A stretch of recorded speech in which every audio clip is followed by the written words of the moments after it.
Vítejte, jsme v Městském divadle v Chomutově, kde probíhá dětský program Festivalu Obnaženi. Uvidíte 2 představení. Jedno je Jáma Lvová od Pocket Art kolektivu.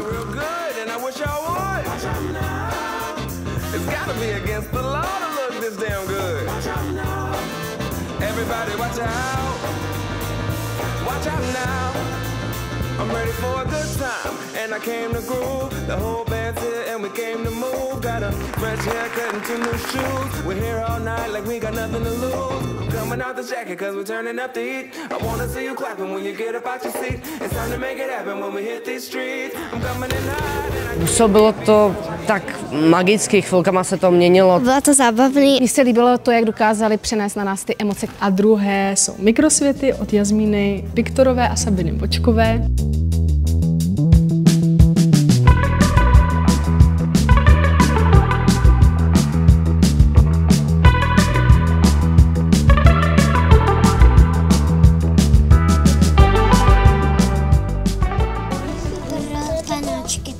Jo? A kudy vás tam chodí do toho hotelu? Tady tudy. Tam je vstup, jo? Jo. A tam je nějaká recepce? Recepce je tady, je koberec a tady je recepce.